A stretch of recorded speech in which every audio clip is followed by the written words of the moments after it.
नमस्कार, सत श्री अकाल, राम राम सा, खम्बा गणी, वणक्कम प्रणाम।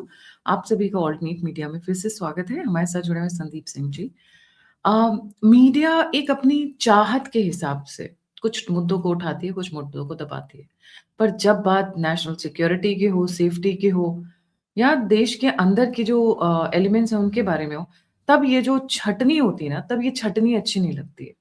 तब ये लगता है कि सबको चाहे वो अच्छे हों, चाहे वो बीजेपी हो, कांग्रेस हो, टीएमसी हो, डीएमके हो, सबको बराबर कवर करना बहुत ज़्यादा ज़रूरी हो जाता है। क्या भारत के अंदर सिर्फ़ एक ही समुदाय की भावनाएँ आहत होती हैं, दूसरे समुदाय की भावनाएँ आहत नहीं होती हैं? क्या कम्युनल वायलेंस नहीं क्रिएट होता है जब सिचुएशन जो हम रिपोर्ट करने जा रहे हैं, उससे क्रिएट हो सकती हैं? Sandeep ji, a very warm welcome on the show. Let's get started. जी। नमस्ते गायत्री जी, आपके दर्शकों को भी नमस्कार। और शायद इसी रीज़न की वजह से आपने अल्टरनेट मीडिया नाम का एक प्लेटफ़ॉर्म खड़ा किया है। अब कारण बताते हैं क्यों दर्शकों। पिछले हफ्ते में कुछ इंसिडेंट्स हुए हैं लगातार, हम उसकी चर्चा करते हैं। अ, पवित्र सरोवर जो है हमारा अमृतसर में जो स्वर्ण मंदिर है, उसमें एक मुसलमान भाईजान पहुँचे और बाकायदा वज़ू किया। वज़ू जो है नमाज़ करने से पहले हाथ धुलना, मुँह धुलना और कुल्ला करना, वह सब काम वो लोग करते हैं, जो वो ज्ञानव्यापी में भी कर रहे हैं, जहाँ की वीडियोज़ आई हुई हैं। तो वो वहाँ पहुँचा और ये सब होता है मस्जिद में नमाज़ पढ़ने से पहले। तो स्वर्ण मंदिर तो कोई मस्जिद है नहीं, सरोवर में वज़ू करने का क्या मतलब है? पर काफ़ी हुए वो वीडियो जो है चला, लेकिन उस पर कोई बेअदबी का मामला नहीं, मतलब कोई मीन की नहीं वहाँ अपवित्र कर दिया। यही काम अगर उल्टा हुआ होता, कोई हिंदू भाई ने जाके किसी मस्जिद में इस तरीके की कोई हरकत कर दी होती, तो कितना बड़ा ह्यूमन क्राइम था कि मुसलमान विक्टिम है, ये है, वो है, सारी चीज़ें। आप पैरेलल्स देखिए कि किस तरीके से सिमिलर इंसिडेंट अगर एक कम्युनिटी करती है तो उसको कैसे छूट दे दी जाती है, और सिमिलर इंसिडेंट कोई और कम्युनिटी करे तो उसको कैसे प्रताड़ित किया जाता है। कमिंग बैक टू मीडिया को बहुत गुमान है कि भाई मीडिया पर हमला नहीं होना चाहिए, किसी एक पत्रकार पर हमला नहीं होना चाहिए, किसी को गिरफ्तार कर लिया। राजदीप सरदेसाई एक हाथरस केस में केरल से कोई पत्रकार सिद्दीक कप्पन आया था, उसको गिरफ्तार किया गया था। वो पत्रकारिता करने नहीं आया था, उसको बकायदा पता चला कि वो यहाँ पर आके दंगा फैलाने की कोशिश कर रहा है। तो ये कि अरे इसको गिरफ्तार कर लिया, आपने क्यों कर लिया, पत्रकार है, मीडिया पर हमला है। केजरीवाल ने पंजाब केसरी अखबार की बिजली काट रखी है। कारण ये था कि एक आरटीआई लगी। आरटीआई में ये भगवंत मान सरकार से पूछा गया कि ये जो केजरीवाल चंडीगढ़ में रह रहा है, एंजॉय कर रहा है, इसका जो हेलीकॉप्टर के खर्चे हैं या ये सब जो टहल रहा है, भाई पब्लिक देखती है, तो ये कितना खर्चा है। तो आरटीआई का जवाब मिला, वो खबर जो छप गई पंजाब केसरी में। तो कुछ यूट्यूबर्स ने वहां पर इसको रिपोर्ट किया।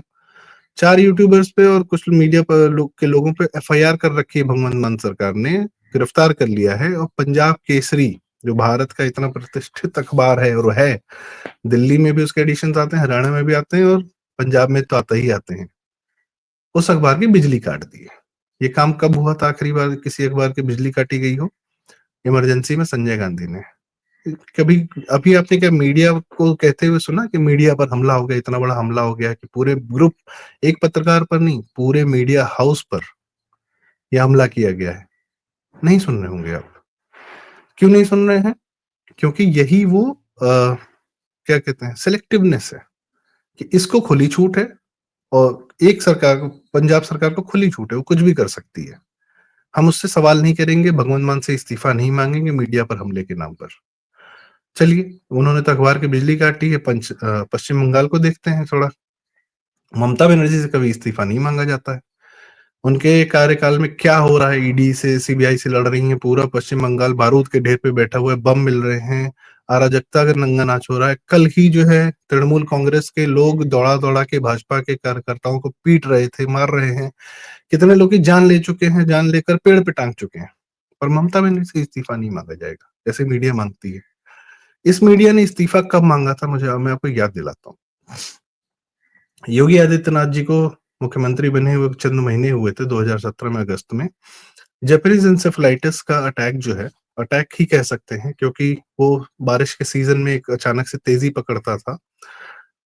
वो सालों साल, दसियों बीसियों साल से गोरखपुर में हो रहा था। गोरखपुर में के अस्पतालों में बच्चों की मौत होती थी। क्योंकि मैं स्वयं गोरखपुर से हूँ, तो मैं इसको बहुत अच्छे से जानता हूँ।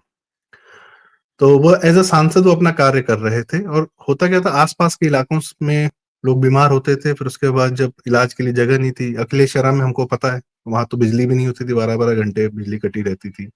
सड़कें नहीं होती थी, तो केस खराब, डॉक्टर्स तो छोड़ दीजिए, तो केस खराब होके जब अंत में लोग पहुँचते थे गोरखपुर, तो वहाँ गोरखपुर के अस्पतालों में इस प्रकार से मौतें हो जाती थी। उस समय उसको 60 बच्चों की दुखद मृत्यु हुई थी और योगी जी तुरंत बने ही थे। उस समय उनसे इस्तीफ़ा माँगा गया कि इनके, और बहुत बड़ा ह्यू एंड क्राई मचा। वो डॉक्टर कफ़ील खान फिर गिरफ्तार हुआ, शाहरुख खान ने तो उस पे पिक्चर बना दी जवान, और उसने पूरा डॉक्टर कफ़ील खान ने अपने ट्वीट में, पोस्ट में, फेसबुक पोस्ट में लिखा कि बहुत धन्यवाद, आपने मेरा केस उठाया। जबकि एक्चुअल फर्जीवाड़ा वो खुद करके बैठा था, वो भी जेल में था, उसको भी छुड़ाने के लिए दिल्ली मीडिया ने बहुत ह्यू एंड क्राई मचाया था, ठीक है? पिछले 2 साल में यह मौतें घटकर 0 हो चुकी। जापानीज एन्सेफेलाइटिस गोरखपुर और पूरे एरिया से सिर्फ अस्पताल के कारण नहीं, मेडिकल इंफ्रास्ट्रक्चर के कारण नहीं, साफ सफाई और उसके जितने कारण होते हैं, वो सब पे कार्य किया गया, क्योंकि योगी जी ने इससे होने वाली मौतों को अपने सांसद काल से, जब वो 25 साल के थे ना, वो तब से देख रहे थे। तो उन्हें पता था कि कैसे इरेडिकेट करना है। जैसे ही शासन हाथ में आया, उन्होंने उसको पूरी तरीके से जड़ से निर्मूल समाप्त कर दिया। मीडिया ने इतने बड़े कार्य की बात की, कहीं सुनाई दी आपको? क्या सुनाई दे रहा होगा अभी इस समय उत्तर प्रदेश के बारे में? मणिकर्णिका घाट तोड़ दिया गया है, धर्म की हानि हो रही है। अब बताइए, समाजवादी पार्टी वाले, धर्म की चिंता हो रही है, वो कह रहे हैं देवताओं को तोड़ा जा रहा है, मूर्तियां तोड़ी जा रही हैं। मणिकर्णिका घाट बनारस का एक ऐसा घाट है जहां पर, विश्व का एकमात्र स्थान है जहां पर सूरज अस्त होने के बाद भी चिताएं जलती हैं। अक्सर जो है सूरज अस्त होने के बाद चिताएं नहीं जलाई जाती, पर वहां जलती हैं। उसका एक अपना पौराणिक महत्व है। जो वहाँ के कर्ता धर्ता हैं, डोम राजा विश्वनाथ चौधरी जी शायद नाम है उनका, उन्होंने इसका आग्रह किया था कि भैया यहाँ के सिस्टम थोड़ा-सा दुरुस्त करा दिए, क्योंकि लकड़ियाँ ले जाना, उन गलियों के माध्यम से वहाँ पर रखना, लोगों को चोट लग जाती है, बारिश में बहुत बुरा हाल हो जाता है, और वहाँ का कोई प्रॉपर सिस्टम नहीं था। तो उसका रिनोवेशन हो रहा है, और उनके आग्रह पर, उनकी इच्छा पर, और वहाँ जनता के लिए ही हो रहा है। उसमें लोग, अरे मंदिर तोड़ दिया, कोई मंदिर नहीं तोड़ा वहाँ पे। कल वहाँ पे पुलिस वाले अधिकारी, बड़े अधिकारी वहाँ पहुँच के उसका वीडियो बना के, कोई मंदिर नहीं टूटा। 2 मंदिर हैं, एक मसान मंदिर है और एक और मंदिर है वहाँ पर। यह खबर पहुँचाई जा रही है। एक प्रयाग में माघ मेले में अभिमुक्तेश्वरानंद, वो मीडिया सेवी है। हर मीडिया, हमेशा मीडिया लेके ही चलता है वो। अब कोई शंकराचार्य नहीं है, फालतू बात है ये सब। शंकराचार्य वगैरह नहीं है। वो उसको जबरदस्ती शाही स्नान करना, शाही स्नान होता ही नहीं माघ मेले में भाई, किसी के लिए नहीं होता। जब कुंभ का है तो है। शाही स्नान हम पालकी लेके जाएंगे, अरे यार, वो प्रशासन कह रही है कि थोड़ा साइड हट जाओ, आराम से यहाँ तक आ गए हो अपने बैंड बाजा के साथ, इसके आगे पैदल चले जाओ। नहीं, हमको मौनी अमावस्या, पिछले साल मौनी अमावस्या के दिन क्या हुआ था, अराजकता फैलाने वालों को मीडिया पूरा कवरेज देगी। ये इस तरीके से भाजपा सरकारों को घेरा जाता है, ये सेलेक्टिवनेस है। आप सोचिए कितनी छोटी घटनाओं पर, कैसी घटनाओं पर क्या फोकस है, ठीक है। और याद दिला दूं, थोड़ा और इतिहास में जाते हैं। कल 19 जनवरी थी। 19 जनवरी 1990 को 5 लाख कश्मीरी हिंदुओं को उनके घर से निकालकर बाहर फेंक दिया गया था। 36 साल हो गए इस बात को। आधे से ज्यादा दुनिया को पता कब चला? जब कश्मीर फाइल पिक्चर बन के आती है, और उसको भी प्रोपोगंडा कहने वाले इसी मीडिया में बैठे हुए थे। हवा ही नहीं है कि कितने हिंदू मार दिए गए, कितने लोग बाहर निकाल दिए गए। दहशत ऐसी कि पीछे मुड़ कर नहीं देखा, उनकी कहानियों को झूठा बताया गया, सब कुछ किया गया, और पूरा उस पे चादर डाल दी गई। क्यों नहीं कल जो है 19 जनवरी को इस दिवस को, इस शोक को मनाया गया? क्यों? क्योंकि इसमें मुसलमान तुरंत दिखेगा कि वह उसने प्रताड़ित किया है। तो भाई, मुसलमान ने अगर प्रताड़ित किया है तो हम कुछ नहीं बोलेंगे उसको। नहीं तो क्या बोलते हैं वो, तबरेज अंसारी और अखलाक की तो हम बात जिंदगी भर करते रहेंगे। एक आदमी मरा था, और वो भी किस कारण से, उसकी पूरी जांच हुई, क्या हुआ, उसके मजाक बनाए गए, मीम बनाए गए कि उसके घर के फ्रिज में देखा गया क्या मटन था, क्या पीस ऑफ मीट था, उसने क्या किया था, घर बगल के बछड़े को काटा था, क्या किया था। तबरेज तो चोर था, वो पुलिस की कस्टडी में जाके मरा। पर नहीं नहीं, ये विक्टिम्स हैं, क्योंकि हिंदू समाज ने मारा और ये मुसलमान। कुलदीप सेंगर फिट बैठते हैं मीडिया के नैरेटिव में कि उच्च सवर्ण हैं। I don't want to use this terminological सवर्ण, या वो अपनी एक जाति से आते हैं, माफिया हैं, ये हैं, वो हैं, तो उन्होंने रेप कर दिया।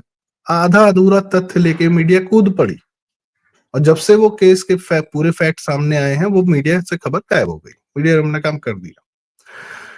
कोई दिल्ली मीडिया जो है गोदी मीडिया नहीं है, क्या कि इग्नोर नहीं कर सकते इस समय सोशल मीडिया की वजह से, या जो मोदी सरकार या कोई भी सरकार काम जितना कर रही है, आप उसको इग्नोर ही नहीं कर सकते हो। फर्स्ट थिंग, अगर हमें आज लगता है कि हम सोशल मीडिया को हम बहुत प्रभावी हो गए हैं, हम नैरेटिव सेट करते हैं, नहीं। ये नैरेटिव आज भी दिल्ली का टीवी मीडिया, इलेक्ट्रॉनिक मीडिया ही सेट करता है। किस खबर को कितना उछालना है, कितना दबाना है, किसको साइड में फेंक देना है, यह काम दिल्ली मीडिया आज से नहीं कर रहा है, ये 1947 से कर रहा है, और पहली बार उसको काउंटर मिला है सोशल मीडिया के माध्यम से। अन्यथा वह जो नैरेटिव लेता है, अगर मैं कहूँ कि सोशल मीडिया को थोड़ी देर आप अपने पूरे फीड से हटा दीजिए, आप वहां से कोई इन्फॉर्मेशन नहीं ले रहे हैं, आप सिर्फ टीवी के माध्यम से इन्फॉर्मेशन ले रहे हैं, आप स्वयं सोचिए कि आपके मन में कितनी जानकारियां नहीं पाएंगी और आपकी अपनी सोच क्या होगी। इस तरीके से नैरेटिव फीड किया जाता है, इस तरीके से नैरेटिव पुश किया जाता है। ए आर रहमान किसको इंटरव्यू दे रहे थे? बीबीसी को। बीबीसी कितना बड़ा बायस्ड मीडिया है, इसका अब हम लोग को पहले भी क्रेडिबल होता था, पिछले 4 साल 5 साल में 10 साल में पता चला कि सुपर बायस्ड है। वहां पाकिस्तानी मुसलमान को बैठ के इंटरव्यू दे रहे हैं, तो वो पाकिस्तानी मुसलमान कह रहे कि Chhaava is a divisive film. So then ही A R Rahman has to agree, and then अपने ए आर रहमान ने भी अपनी जितनी बातें बोली, कोई कम घटिया बातें नहीं बोली, उस पर हम लोगों ने एक चर्चा भी की थी। सो आप घटनाओं को देखिए कि अलग अलग प्रदेश में क्या घटनाएं होती हैं। इंदौर में एक घटना होती है, वो बहुत बड़ी घटना है, पर पश्चिम बंगाल में जो मृत्यु हो रही है, जो हत्याएं हो रही हैं, वह बड़ी घटनाएं नहीं। पंजाब में कितनी हत्याएं हो चुकी है आपको पता है? कितना माइनिंग, कितना माफियागिरी वहां चल रहा है, कितना कन्वर्जन हो रहा है। पंजाब में गांव के गांव को ईसाई बनाया जा रहा है, कोई नाम लेता है? यदि प्रताड़ित ईसाई समाज या मुस्लिम समाज कर रहा है बहुसंख्यक हिंदू को, तो वह खबर पूरी तरह गायब कर दी जाएगी। जबकि हिंदू समाज यदि अपनी रक्षा में कोई एक कार्य कर ले, तो उसको जो है कम्युनल और संघ और सब पता नहीं क्या क्या घोषित किया जाएगा। और 2014 तक तो पूरी तरह ये नैरेटिव इन लोगों ने बना के रखा था। मोदी जी के साथ क्या किया था इस मीडिया ने, और बताऊं, 2017 में इसी दिल्ली मीडिया के राहुल कमल, जो आजकल एनडीटीवी में है, इंडिया टुडे ग्रुप में थे, योगी जी के मुख्यमंत्री बनने के बाद गोरखपुर जो मठ गोरखनाथ मंदिर है, वहां के मठ के दरवाजे पर पहुंचता है, गेट पर कहता है, बकायदा रिपोर्टिंग है, उसके वीडियोस है, कि यहाँ तो जाति पूछ के जो है एंट्री दी जाती है। 2017 में वो काम कर रहा था। जिस मंदिर में वो सांसद हैं, पता नहीं सैकड़ों लोग डेली जाते थे, अपनी चिट्ठी पत्री लेके जाते थे, और मंदिर और योगी जी का जो कार्यालय है एकदम अगल बगल, तो वहां सैकड़ों लोग जा रहे हैं, सबकी जाति पूछ के उनका वो किया जा रहा है। मतलब इस हद तक जो है भ्रमित करने का कार्य इन लोगों ने किया। कल की बात किसी ने नहीं की, 19 जनवरी को हिंदू निकाले गए। आज तो कर लो, आज तो पब्लिक डोमेन में, आज तो बात बाहर आ गई है, फैक्ट, सारे फैक्ट सामने आ चुके हैं, पूरी रिसर्च सामने आई है। आज तो करो कि किसने मारा उनको, किसने बाहर निकाला। नहीं, आज भी उनको पूरी छूट है। आज भी मुस्लिम समाज को पूरी छूट है कि बस कोई भी कांड करे, कम्युनल करे, कुछ भी करे, जैसा भी करे। संभल के दंगे किसी को हवा ही नहीं, किसी ने रिपोर्ट नहीं की। पश्चिम बंगाल का मरी झापी मैसेकर, बीसियों हजार हिंदू जो बांग्लादेश से आए थे, उसको ज्योति बसु की सरकार ने मरवा दिया अपनी कम्युनिस्ट पार्टी के माध्यम, हवा ही नहीं, किसी को पता नहीं। किसने दबाया? यही जो बंगाल से बुद्धिजीवी पत्रकार निकलते हैं ना, इन्होंने दबाया। मैं इस सारी घटनाओं को इसलिए बात कर रहा हूँ दर्शकों कि यह मीडिया भारत का द्रोही रहा है। भारत से इसने सबसे बड़ा धोखा किया है, particularly before the advent of social media. बहुत कुछ छिपा के रखा है इसने, बहुत कुछ। और अभी भी धीरे धीरे धीरे धीरे ये बर्दाश्त नहीं कर पा रहा है कि इनको काउंटर कैसे मिलता है। बहुत सारे पत्रकारों को आजकल जवाब देना पड़ रहा है। They hate social media. आप बात करें उन लोगों से तो वो कहता है सोशल मीडिया पे कोई कुछ भी बोल के आप दो शब्दों का इस्तेमाल सोचिए, मैं अब चर्चा का समापन करूंगा।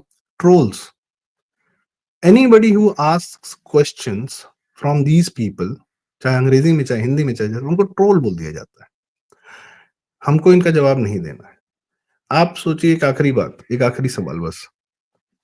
मीडिया हाउसेज़ हैं, 1990 से 3-4 मीडिया हाउसेज़ हैं जिन्होंने दिल्ली पे कब्ज़ा करके रखा है, माफियागिरी कर रखी है। जिनका किसी भी इंडस्ट्री में बहुत सारी कंपनीज़ आती हैं, जाती हैं, बनती हैं, बिगड़ती हैं, डिपेंड्स कि कौन कैसा परफॉर्मेंस दे रहा है, क्या दे रहा है।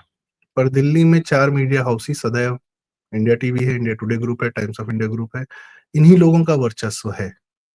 कैसे है? और इनके मीडिया मालिकों का कभी आज तक आपने कोई इंटरव्यू सुना? कभी किसी को ये दुनिया से सवाल पूछ सकते हैं, इंटरव्यू नहीं देंगे। किसी पत्रकार से कोई पलट के सवाल पूछ लेता है चैनल पे, जब वो होता है, बातचीत होती रहती है, तो कहते नहीं नहीं, सवाल पूछने का अधिकार हमारा है। कहाँ से लिखा के लाए हो? और सिर्फ अपनी कोटरी के लोगों को ही ये बातचीत करते हैं। अगर कभी का आपने कोई पॉडकास्ट या कोई इंटरव्यू सुना, no normal person can go and question them. तो जी हाँ। ये अपना जो इन्होंने एक वॉल बना रखी है, उसके पीछे खड़े हैं और देश के सारे सवाल इन्हें ही पूछने हैं। किसी दिन इनको देश भी को जवाब भ्रमित देना कर रहे हैं, पड़ेगा। देश को भ्रमित कर रहे हैं, देश को यस, गलत रास्ते पे ले जा रहे हैं, क्योंकि ये वो चीज़ नहीं दिखाते हैं जिसकी ज़रूरत है। देश की भलाई किससे हो सकती है, उस नैरेटिव को फॉरवर्ड नहीं कर रहे हैं। They are playing yes. Divisive politics.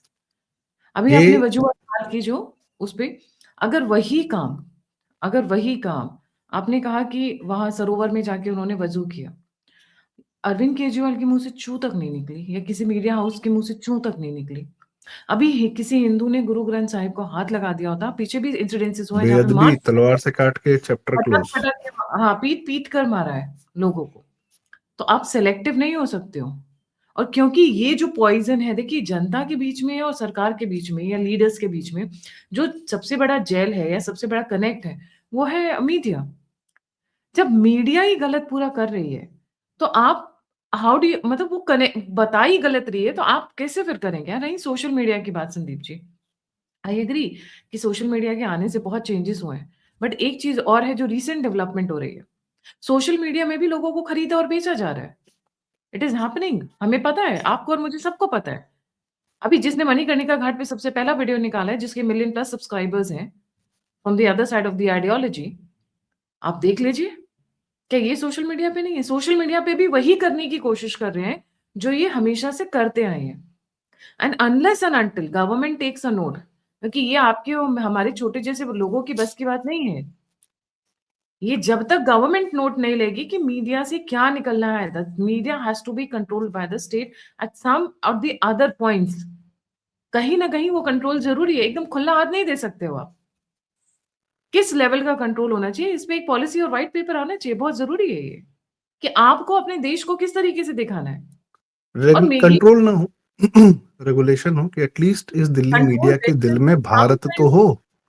Kind Bharat. Of policy guideline ना, कि हम्म, एक मतलब उनको एक दिशा देनी ज़रूरी है। अभी तो क्या भेड़-चाल है, जिसका जो मन किया बोल रहा है आज की डेट में।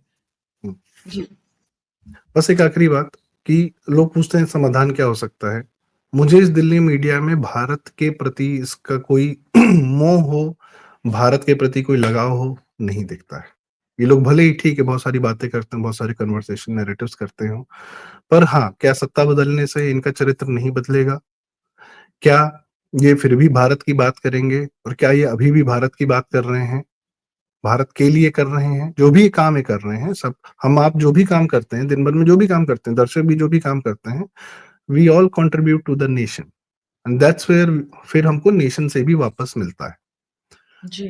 क्या ये भारत को कंट्रोल करने के लिए कार्य करते हैं? और इन्होंने बाहर से कितने पैसे खा के भारत में केजरीवाल नाम का जो शिकूफा छोड़ा है, रिजीम चेंज ऑपरेशंस कराने का काम इन्होंने 2012 से ही शुरू कर दिया था। और सारा काम ये दिल्ली मीडिया जो थी ना, इन्हें इसी ने पैसे लेके किए थे, अमेरिकन एजेंट केजरीवाल बिठाने का।